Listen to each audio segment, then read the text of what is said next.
Hi everybody, welcome back. We are here live from IMEX 2023 and we have great guests in our podcast studio, improvised podcast studio. Amy Kramer is the innovation leader at Marriott's global events, where she has held various leadership roles since 2007. With a degree in psychology, Amy drives growth and innovation. She's a master designer and has earned industry awards such as RPI Spotlight and Smart Meeting Innovator. Nick Fagan began his career as a sound engineer in live theater in the early 2000s. With experience in various disciplines, he became a technical manager for multiple venues and teams. Nick's passion for pushing boundaries and embracing new technology made him a recognized industry name. Welcome, guys, in our podcast. Thank you very much for having us. This intro was a little bit maybe too official, but let's start with more unofficial questions. So I will jump immediately to AI story, which is all around us. We are talking for 2 days about that. What AI will bring to our industry? Is it a threat or is it an opportunity? We should start with you. Thank you so much. I think AI is just coming out. I think it's just the start to helping us as an event industry be so much more effective in the way in which we communicate, in the way in which we plan, and also the way in which we can engage with our audiences. I'm super excited to watch it, and we've been exploring it for some time now. Absolutely agree. Artificial intelligence is a tool we already use. I think what we have to be careful now, name or the brand AI becomes relevant and people use it like the metaverse, right? So there are certain things that people call AI that are simply not AI. That's not a massive problem, we can deal with that. But really with AI, what's it about? How does it help you achieve your with us? And we in this context about the possibilities. We know that there's a lot of industries that feel already disrupted, especially ChatGPT kind of made this big wave of fear. I interesting comment about even the copywriters who now can feel perhaps that their livelihood. What would you say in the right way? Let me start. There is a lot of unknown, but embracing it and looking at it as an instance, it's not going to replace our own voice, our own knowledge of a subject, but it's going to help us be more productive and be more focused on being able to reach that. I saw one application just even this morning where you speaking in a session and record that session and then allow AI tools to help you produce content to promote all of the work that you've done. Being able to do that in a matter of minutes, it's amplifying, it's not replacing your voice. And I do think that also speaks to copywriters and artists and all different types of roles. It's going to help them be more effective in their role and have a strong voice by being able to use tools. I absolutely agree with that. I think artificial intelligence needs to be used as a tool. We have our AI toolkits. I'm using AI today when I'm speaking on the booth. I'm tracking real-time engagement with customers to determine what slide I show next. Now, I don't need to think about that. I just need to click because the artificial intelligence is telling me these customers want to know more about facial recognition, or it might tell me. So I'm using it as a tool already in one way, but actually every day in reality, I can think of a and the team use it. So what it means for an individual isn't that I believe, personally, my role just means I can achieve more. But what is that was also, how would you define one sentence? To me, a metaverse event is not about replacing a physical event, it's about extending the value of it and using it as a way to reconnect or connect. Applications happening in our booth all over the world. We can't physically. That's how I define the metaverse. Now that might be controversial to certain, because there are absolutely virtual reality platforms that we talk about, believe are for. So that is often the fear that I receive from customers. metaverse, are we missing metaverse technologies? Potential of evaluate a big companies work So the reach far beyond events. It's really looking at ways to connect people in really meaningful ways, as Nick said. We're looking at it as an event extender. If you think about the type of environment with IMEX, you have to physically be here to experience it. But in a metaverse-like application, you can take this experience, connect in this environment throughout the year in order to achieve those connections. We're all able to take those experiences and be able to allow people to connect, to be able to take their booth, their presence, and be able to replicate that in a way that they can connect with their customers post an event. I think, look, with a viable method that can be built into hybrid events. There's no reason in the metaverse that you have to only speak to individuals in the metaverse. Actually, with Maria at the helm, you can engage with people that are not on a VR headset whilst you're in the metaverse, right? And I think it's important to note that it's an additional tool in an already wide arsenal of solutions. I think actually ask your customers. Actually, I think sometimes you've got to ask, will they attend? That choice. With coronavirus, people now understand technology better. So the metaverse is plugging a gap and adding already wonderful. Something that you said kind of resonates. Now at the IMEX 23, so post-COVID, know how to use the technology.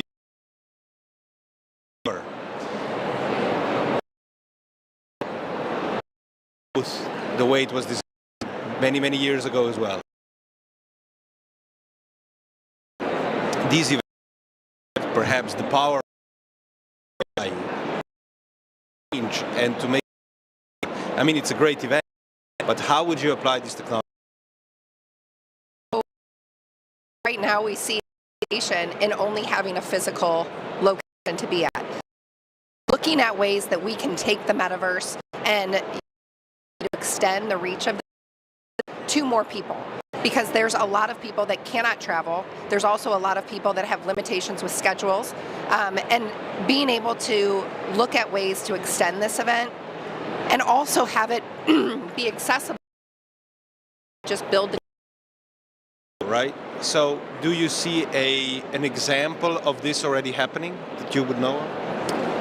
Yeah, absolutely. So we see AI already increasing the effectiveness of solutions. I mean, you could almost point to any booth and I could give you an idea of how we can enhance that offering. Here now we're being broadcast, right? You've got an engineer doing a wonderful job, mixing cameras, mixing mics. Well, what if I told you now that we could supply a solution where actually you don't need an engineer to do that and we can achieve an almost impossible result? You could make it feel like you're in a massive television studio with simple plugins like Tinkerlist using VMix, etc., right? So every booth, if it understands correctly, actually there is an enhancement that can be made, often cost effectively. Actually for Maritz in our booth, we're using AI right now to understand the demographic that's on our booth, who's engaging when. We can score, when Amy speaks in her sessions on the lab, we're looking at it going, Amy had an amazing engagement score. In fact, 70% of the people in Amy's session loved it. That's great. So let's talk more about what Amy's got to say, you know? So many different ways you can apply so many different solutions that I just think you'll see it more, but I'll be clear, there's no one solution to roll out across IMEX to answer everybody's booth. You know, it's multiple artificial intelligence disciplines that will mean the great results.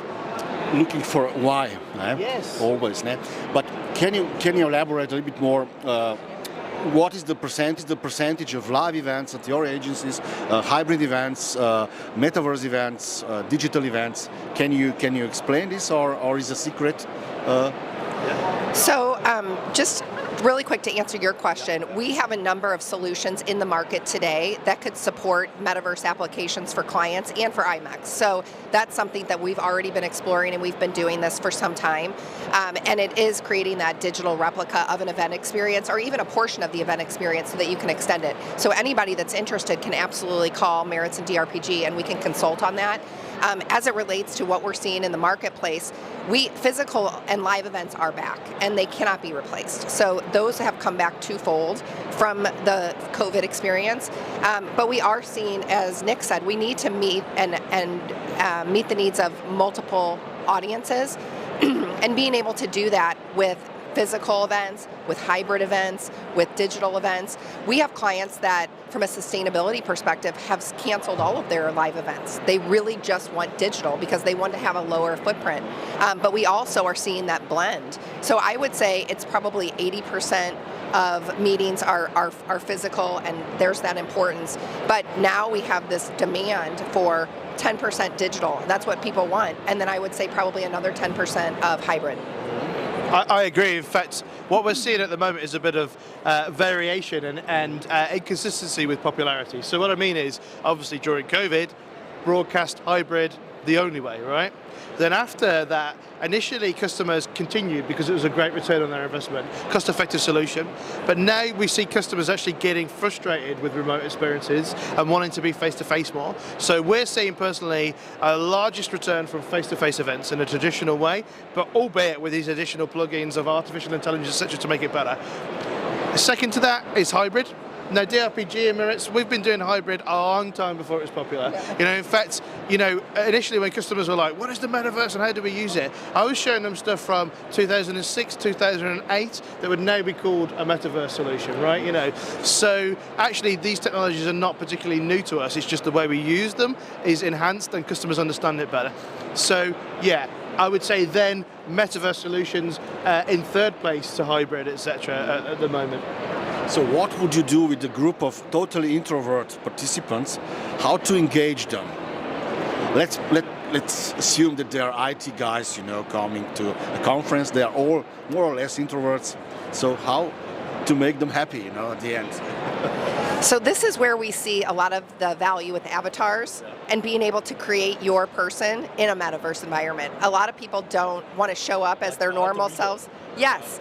So when you can add that type of element or experience, you actually get more from the introverts because they can feel like they can be themselves or a version of themselves in a meaningful way. Using any of those gamification type tactics like avatars or all the other ways to engage without it having to be a physical presence. We see a lot of engagement in that regard. And it's also about having different choices and different ways to engage. A lot of people might not want to be in a live experience, but if they can consume content in metaverse or in digital in different ways, then that is how we speak to introverts. Absolutely agree. Also, I think one way to explain that question and answer it is, if you change that word from introvert to uncomfortable, right, I really think that's what it is. If you say somebody's introvert and they're not an adopter of these technologies, that really means to me they're uncomfortable with these technologies, right? Yeah. Debate making and knowing what you need to offer them the solution that they will engage and most importantly retain the message. And that is how we use, like I say, but that is the most important thing, because then somebody that is an introvert or uncomfortable is no longer so. We've seen, the high ups in the last couple of years. So we know that metaverse became a huge thing and saw the stock plummet and it's nowhere right now, right? So it's kind of stagnating. In a way that, of course, is a very special way of perceiving, metaverse events. Like you said, there's been, the use of technologies before. Now, because we are all trying to guess, right, what that sweet spot is. The solution we're trying to find, when we find something that can help us, we're all going to change it in a different way because nobody expected it, right? events like this, other, exhibition type events, how into that? No problem. There are so many ways to bring in gamification that actually meet and drive engagement. So it could just be, do you know what? You could bring gamification, and the end objective is to make sure that you drive delegates around of an activation. Do you know what? Incentives, easy, right? But there's RFID, all the things that have been around for a number of years.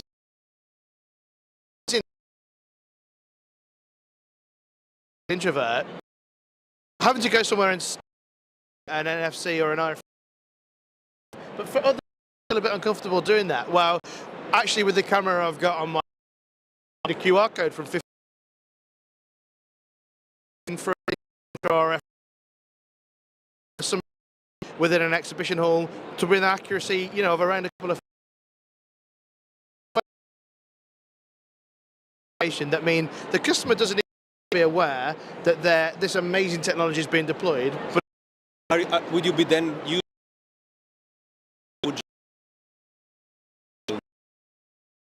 So you could do both. The vector RF trilateration that I'm talking about is probably the coolest thing, where it looks for a dimensional signal anywhere on a spectrum.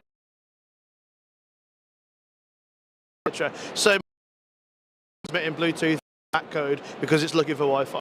My phone's doing the same. When we plug those sensors into artificial intelligence, it will figure out that actually this watch and this phone are always transmitting a similar signal level no matter where they are. So that's one person. It'll figure out that an iPad, a laptop, a phone, but that is actually the same person because it's always transmitting the same signal. And then if Amy to do so and goes, I am Amy, we can go, actually, Amy is engaged in these areas and we think she'd be really interested in that. And then truly, the possibilities are endless. There are so many things that I could talk to you about that we could do with that to encourage engagement and gamification. The only thing I would add to that is the lessons that we learned from the gaming community and the gaming industry has been very interesting to apply into the events world. So thinking about all of the tactics and the deliverables that are associated with gaming and e-gaming and esports has been a great way to apply that, both in a digital sense and in a physical sense. But from a metaverse perspective, when we talk about engagement and we talk about gamification and how can we keep people engaged in those types of environments, it's really about applying the principles of game design and think about how we can leverage that, because people of all ages that engage in space and applying engage whether an avatar, whether it's creating a space like mine or areas like that, have fun. And so when you can bring those fun principles in,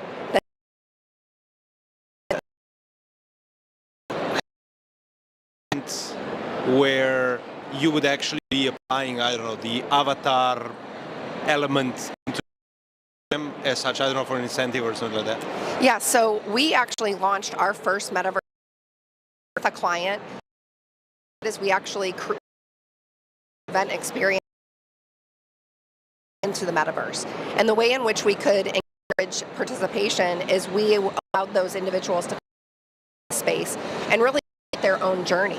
So being able to walk the trade show floor as if they were here in presence, be able to connect with exhibitors and conduct commerce in those individual booths. It's not 7 day 24-hour time. So that's that physical, people to capture and gather information, whether it's information from the booth. You can also chart a specific experience and gamify that experience, just like collecting those tokens along the way to help with engagement and get them reconnected back with those exhibitors. And that extends the experience. Who owns the data then? Who's the owner of the data? I mean, this is a question which is really important. We're talking about that a lot, actually. Do I own data? Or participants? I would say that actually there's one answer to that, right? It depends specifically on the technologies involved. More importantly, it depends specifically on the customer involved. So we have customers at DRP. We will only store data in the UK right? Or in North America alone. We can choose, right? And we have something bespoke to meet our security. Now, the way we technology, or we develop internally, partner with people. I mean, we truly have a partnership. We're not just buying in a technology and passing it on to security, etc. Works in everybody's best interest. Of course, whenever we deploy a technical solution, we want to learn from it. Gain access to that data for the customers. But that's not always possible, and that's fine. You know, that's cool. So there's no one answer in reality, and we see all variations of us owning the data, the customer.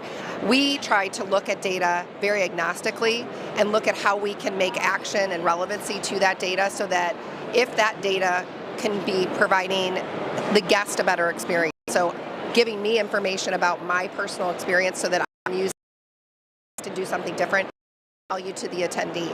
For the exhibitor, looking at all of the data that surrounds an event that's going to add value to them for their return on objective, and then ultimately the show organizer. How can they take all of that data, understand it, apply it, and make meaning of it so it can enhance all of the experiences? Interesting. Another question. Is the free Wi-Fi or 5G a basic right, fundamental human right of participants? If we are talking about all these technologies, then we need to have also the infrastructure which, you know, really runs. So is this during the event? Yes. Yeah, absolutely it is. Yeah, absolutely it is. I think, you know, the events are critical that we keep, and you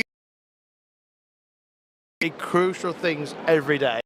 Sometimes people use it to drive to work in an automatic, you know, car that'll drive itself. We use it for banking, we use it for healthcare, we use it for everything. So why is it any different at events? Well, I can tell you, it's not. So people should have access to free data. Is that responsibility of the organizer, or? I believe that it's the responsibility of the. If you are bringing people into an environment and they are giving their time, they need to have access to be their best selves. They need to have that connection. I think it's a lot to put that on the attendee to be able to get that connectivity or to pay for that connectivity. If they are giving of their time to attend, it should be covered by the host, in my opinion. Absolutely agree. I think it's a shared responsibility. You can't rely on venues for connectivity, right? No matter, not all venues, and there's a varying different about fluctuating bandwidth, etc. happening. This is an amazing venue in an amazing place, and it happens also quad bonded network. I said, Nick, we're at IMEX and we want to do this. We would work together and we would deliver cost effectively something that has cellular, that has satellite. And I mean, when you think about Starlink on its own, we can reliably from anywhere, pretty much, certainly anywhere in the UK, anywhere in North America, anywhere and I think from that one connection problem, right? Imagine if you had 350 meg a second at all your events. Cost effective than you. I mean, it so many things right now. But there is one aspect that I want to ask you, Amy, because you have a technology background. How do you see this new technology people adds to that question? So we are all using mobile phones, right? In a way, like smoking was done, you know, 40 or 50 years ago. Everybody was smoking. Kids were smoking, dogs were smoking, pregnant women were smoking. Everybody was smoking. And then they kind of figured out there's some really negatives to it. Do you think we might find out that we need to ban certain parts of this technology for 18-year-olds? So I am guilty because I have an 8-year-old who has an iPhone 14. So these children grew up with how they have navigated the world, and it's provided them a lot of access and information. It's also about connectivity and being able to connect. I think about mobile phones when I graduated. We didn't have those. Like we had calling cards. And for me to be able to FaceTime and be connected with my family who is 7 hours behind and have a technology that has a camera, we didn't have that. So I know that there's a lot of concern. I think that the benefits, risks, people set those boundaries, but it also is about connection and about access. And I think that that is so important at every age. And it also helps them to navigate the world far better than we had access to years and years ago. I agree. One thing I'd just add, absolutely, and it's in line actually with what I was saying, is education. I think technology has a part to play, right? We have to be responsible. We have to not thrust things that people shouldn't see in front of their eyes. But more important than that is education when it comes to technology. Your child or any individual is eventually going to get access to a smart device. So do they understand the risks? Do they understand the benefits actually achieve with that technology? And that's something we do with our customers all levels. You know, you can get from this. Do you understand the risks? And do you understand the maximum potential we can achieve? Amazing. We can talk for our limited time. So we usually with some short questions to you, and you need to answer shortly or elaborate a little bit more. For you, Instagram versus TikTok? What I prefer? For me, it's definitely Instagram. Yes, I think for me, Instagram is about connection, about being able to share your story and share your life and share your experiences, whether it's in professional or personal. I think TikTok is more for influencers and marketing and promotion, but that's my perspective. I'll give you a triple question. Triple threat. So, live, hybrid, live, augmented, or virtual reality? All three, obviously. That is a really good question. For me personally, it's live. I love face-to-face. You guys have just found out that I can talk all day, right? So I'm that person. But I'm so different to the next person, and everybody's an individual. So, augmented is amazing. You know, I've been experimenting with smart wearables now for some time, and we're about to at a stage where to really enhance the offering. The possibilities with augmented and people with a difference or a neurodiversity or a disability are unimaginable. Literally, doors are being opened to people that could not interact with certain platforms. So it is realistically all three, but for me, it's live. Now we are.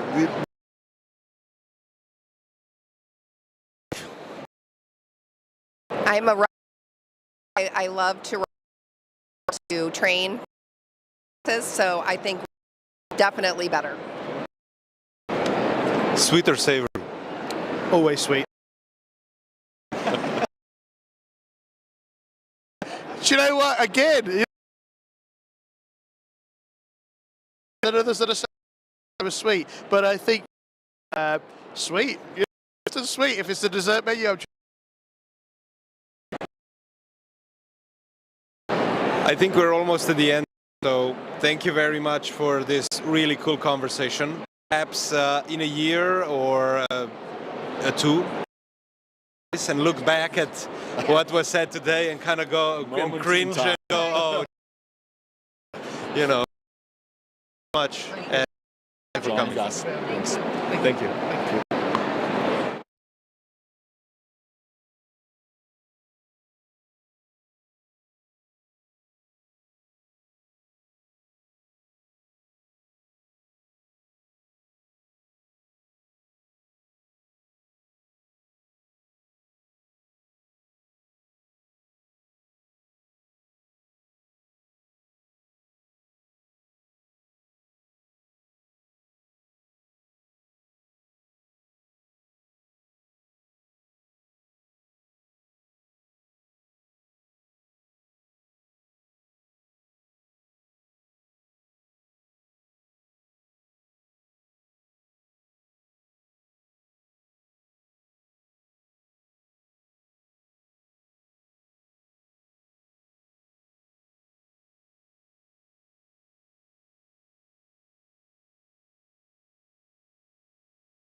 Hi guys, and here we are with another edition of Ljubljana Talks, coming live from IMEX 2023. And with us, of course, Goraš Čad from Toleranza Marketing and Jan Oršić from Ljubljana Convention Bureau. We have two amazing guests today, and we have Brad Weber and Bill McGlade with us. And we're going to be talking about a lot of things, a lot of exciting, you guys have this very long description of what you do. So Brad, you're described as the veteran in management roles for over 30 years. And so I think and the role of, leadership in what we do. And I know you're closely knit with destinations and all this, so this is going to be great. As you specialize in leadership, motivation, speaking, coaching. And Bill, the co-owner and president of Apple Q Creative Group, Community Leaders. Did I say it wrong or? Epic. Epic. Okay. That's okay. Everyone says Epic. Okay. So I might have to just change it to that, so it's okay. Yeah, because it must be a large L then. We help out with the IQ of marketing. Oh, okay. And you've been leveraging your 17 years of experience with nonprofits, associations, events. I think we're going to have a conversation all together that kind of goes to those edges of our industry, which is actually where the most exciting things are happening. So what would you guys say? So it's a double question. What should we be all kind of considering as the next thing in our industry? Well, from my perspective, I think, first of all, I think that one of the most important things that we hear every day is everything to do with AI and the work that's happening around AI. It's moving so fast, and while it's affecting so many other organizations, so many other marketing areas now, the meeting industry needs to grab a hold of it really fast because it is moving super, super fast. So I think that's a key. I also think that we need to really look at creating community, not just community while we're at an event, but creating community 365 days a year. We have this vibrancy here at IMEX, but we leave here. We'll see you maybe in Vegas or back here.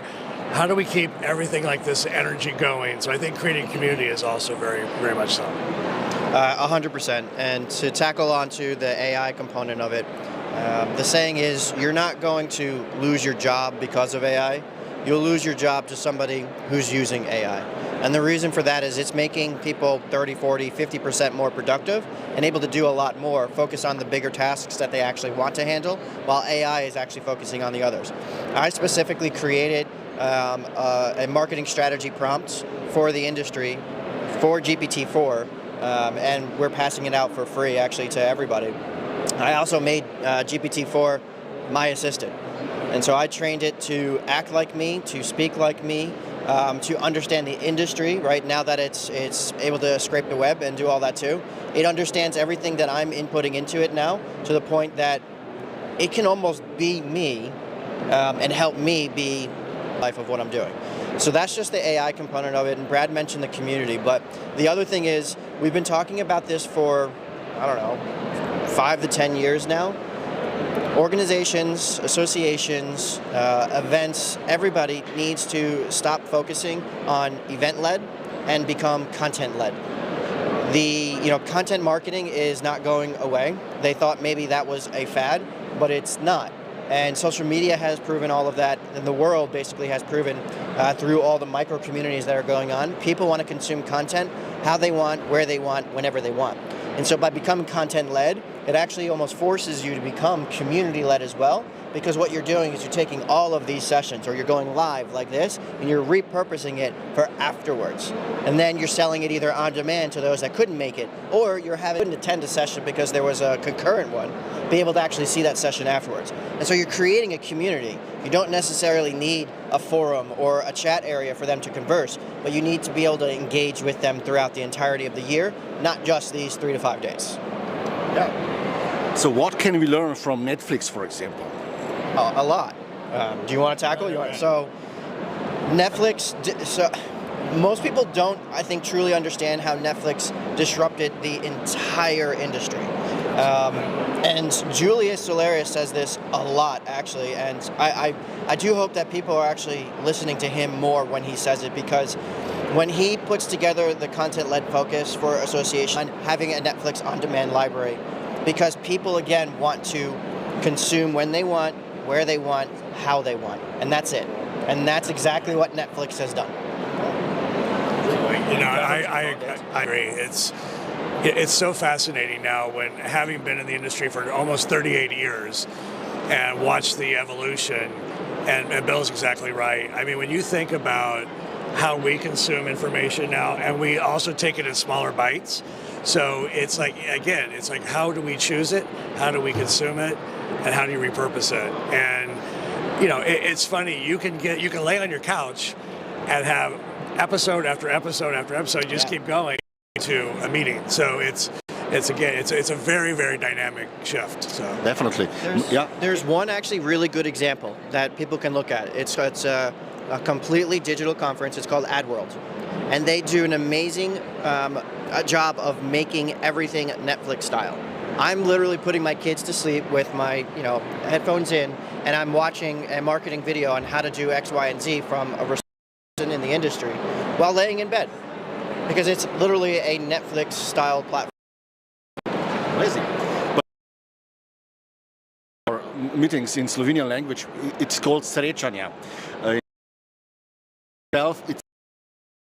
So the doing, that's what I'm saying to my staff actually, is that we bring happiness to the people with our hands. So what can you say about it?